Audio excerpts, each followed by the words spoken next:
Hi welcome back to our channel fscookeryvlogs. ഇന്നത്തെ നമ്മുടെ recipe ഒരു പോത്തുകറിയുടെയാണ്. വളരെ ഈസി ആയിട്ട് പ്രിപ്പയർ ചെയ്യാം. വീഡിയോ ഇഷ്ടമാവുകയാണെങ്കിൽ സബ്സ്ക്രൈബ് ചെയ്യാത്തവരൊന്ന് സബ്സ്ക്രൈബ് ചെയ്ത് സപ്പോർട്ട് ചെയ്യണം കേട്ടോ.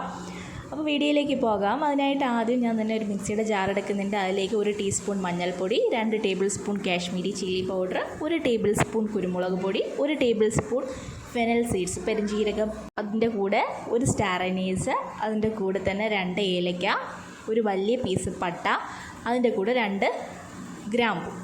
ഇത്ര ഇട്ടിട്ട് 2 ടേബിൾ സ്പൂണോളം മല്ലിപ്പൊടിയും കൂടി ചേർത്ത് കൊടുക്കുന്നുണ്ട്. അതിൻ്റെ കൂടെ തന്നെ കുറച്ച് വെള്ളവും കൂടി ചേർത്ത് നല്ല പേസ്റ്റ് രൂപത്തിൽ ഇത് അരച്ചെടുക്കുന്നുണ്ട്. അപ്പോൾ ഇവിടെ മസാല റെഡി ആയിട്ടുണ്ട്.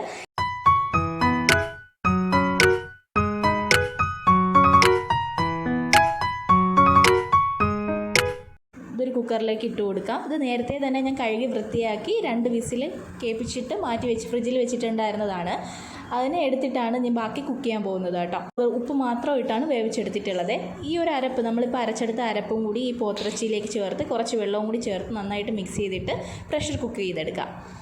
ഈ ഒരു സമയത്ത് നമുക്കിത് വഴറ്റിയെടുക്കാനുള്ള പരിപാടികൾ നോക്കാം. അതിനായിട്ട് ഞാൻ ഒരു സവാള എടുത്തിട്ടുണ്ട്. അതിൻ്റെ കൂടെ തന്നെ 30 കൊച്ചുള്ളി, അതിൻ്റെ കൂടെ 3 ടേബിൾ സ്പൂൺ ഇഞ്ചി ചോപ്പ് ചെയ്തത്, 3 ടേബിൾ സ്പൂൺ വെളുത്തുള്ളി ചോപ്പ് ചെയ്തത്. ഇത് പേസ്റ്റ് ആക്കിയിട്ടാണ് കേട്ടോ ഞാൻ ഇടാൻ പോകുന്നത്. അപ്പോൾ ഇതിനകത്ത് ആദ്യം തന്നെ കുറച്ച് 3 ടേബിൾ സ്പൂൺ വെളിച്ചെണ്ണ ഒഴിക്കുക, കുറച്ച് കറി ലീവ്സ് ഇട്ട് മൂപ്പിക്കുക. അതിന് ശേഷം ഒരു സവാള അരിഞ്ഞത് ചേർത്ത് കൊടുക്കുക. അതിന് ശേഷമാണ് കൊച്ചുള്ളി 10-30 കൊച്ചുള്ളി ഇതിനകത്തോട്ട് ചേർത്ത് കൊടുക്കുന്നത്. എന്നിട്ട് നന്നായിട്ട് തന്നെ ഇത് വഴറ്റിയെടുത്തതിന് ശേഷം ഇഞ്ചി വെളുത്തുള്ളി പേസ്റ്റ് ചേർത്ത് കൊടുക്കുക.